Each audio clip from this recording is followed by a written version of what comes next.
Next up in the queue, we have The Russian Art of War by Jacques Baud. Is how the West led Ukraine to defeat. This book really hits home for me because when I was in Camp Lejeune in 1998, 1999, around that time, there were Ukrainians being trained by the Marine Corps to go fight Russians. Now, they say it was to be integrated into NATO, but what is NATO but a tool against Russia? That and a big giant money pot, right? It's about getting that money, those military contracts, the orders for the tanks, and the weapons, and the drones, and the food, and the logistics to go into supplying the military. It's a big giant boondoggle. That's what NATO is. That's what most militaries really are. I would say less so for the Russian military because their military is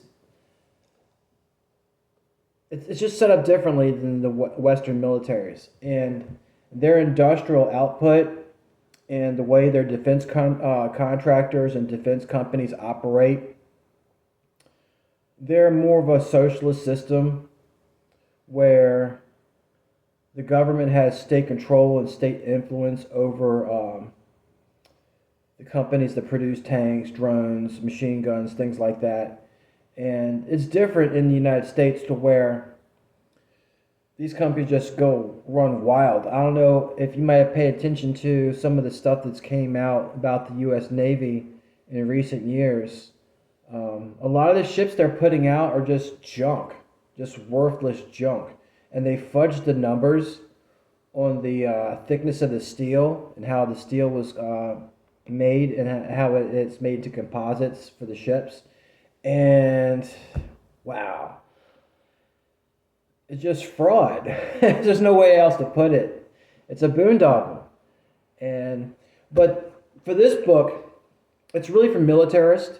If you're into the military and you really like military stuff and like designs and how militaries function and how different things operate and how militaries are different in their structure.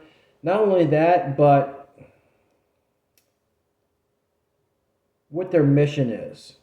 See, Russia's military is designed right now. It's different from the Soviet Union, but in many ways it's still like the Soviet Union. It's to repel invaders.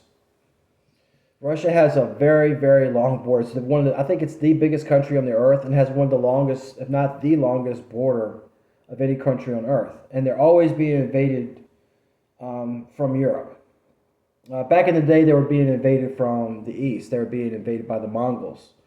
And plus, they've always had that soft underbelly of like the Middle East, Turkey and Iran. Now they have the stands, the former Soviet Unions, right there in the periphery. So they're very apprehensive about enemies on their borders. And that's what they designed their military to do. It's to repel enemies. And it's just different. It's not. They don't really have an expeditionary force the way that the United States or Britain used to have. They use private contractors for that, like the Wagner Group and different little private military companies they have. PMCs, I believe, private military company. That's what they're calling them these days. They're mercenaries. Basically, they're mercenaries. But the reason you'll like this book, if you know, it's for normies and conformies to really get a good grasp on how the media kind of tricks them into believing things they really shouldn't. Like, oh, Russia's going to fall. They're using chips from washing machines in their missiles because they can't produce their own microchips. Total fallacy, total lie. They can produce enough microchips. And if they can't, they've got China right there. It's like, hey, China, we've got these problems. These people are messing with us. You think we could buy some chips from you guys? Sure, why not? The same people who are messing with you are the same people who are messing with us. So the West kind of screwed up and it brought China and Russia closer together. And a lot of the things that get talked about in the media when I was watching is how China and Russia were natural adversaries, which is kind of tongue in cheek. They have been in the past, but see, Russia and China have something that the West doesn't. It's called diplomacy. They actually go out and talk to people, say, "Hey, what's going on? What's your problem, man? Something we can do to work this out. We don't have to bomb each other. We don't have to like each other. We don't have to hate each other either." We don't do that in the West. When I say we, I'm talking about the politicians and the brainwashed normies and conformies who watch CNN and Fox News and believe what the television is actually telling them. It's called programming for a reason, people. Now back to your regular scheduled programming. You get programmed, you get told what to think. Read stuff like this, and you'll realize how much you should just take that remote control and turn your television off. I mean, it's good. I watch, I don't watch television, but like I'll put it on YouTube and put some music on, something like that. I mean, come on, I'm human too. But I don't watch all the propaganda and stuff.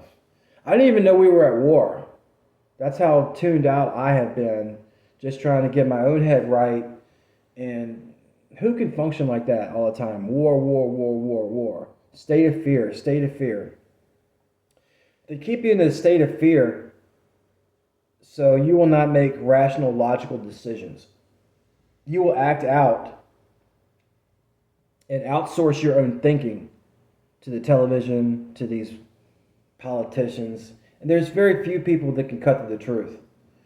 And that's what I'm all about. That's why I set up this channel, to get to the truth and to read material like this. Now, this book, it was easy for me. I went through it. It's very technical, but not too much that you can't really get something out of it if you're just like the regular, Joe Sixpack and you don't read military stuff a lot.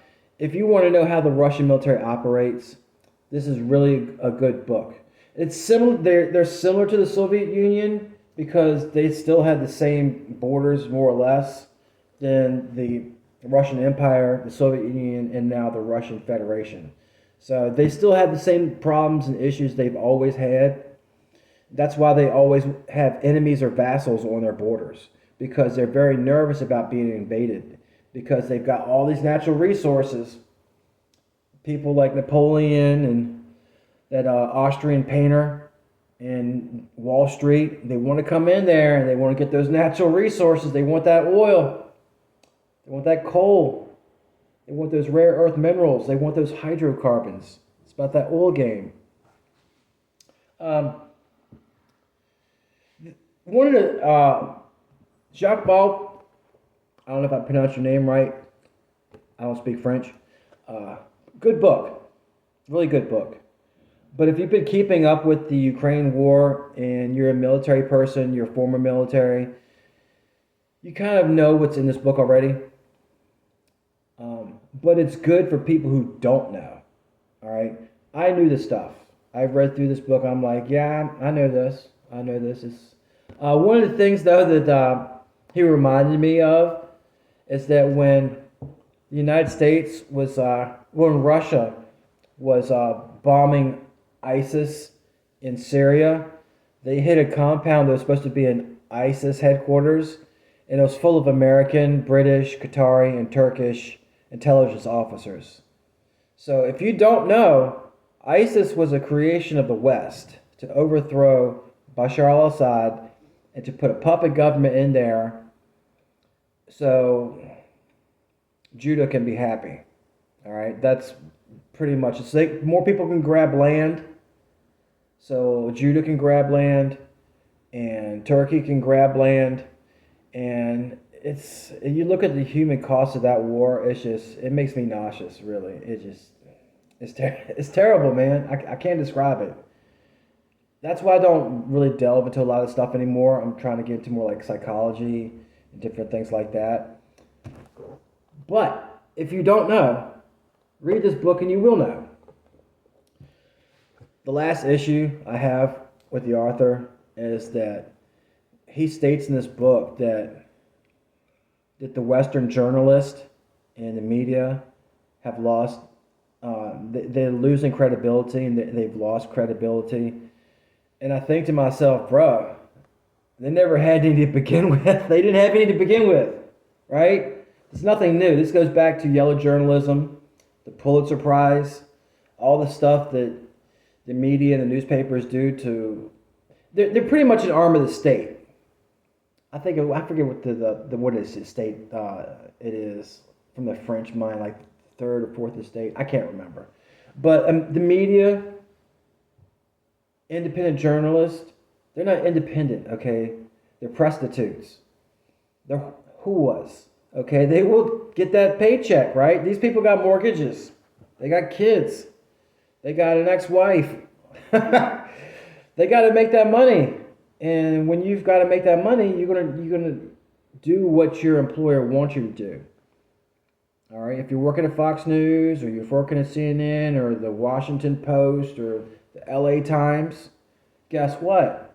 If you're a journalist, you're gonna write your story according to what the editors and the owners of the newspaper want. They're not there to give you the truth. They're there to sell advertising and to get a paycheck and make that mortgage payment and to go put food on the table so their families can eat. Not hating the game, I'm just telling you what it is. They're not there to inform you. They're there to tell you what to think. All right?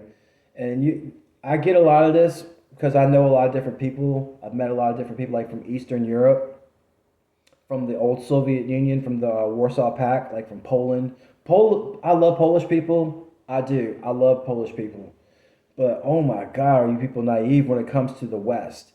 They've got this image in their heads. It's through like movies and stuff like that. They have this concept in their head that Americans and our media is honest and truthful and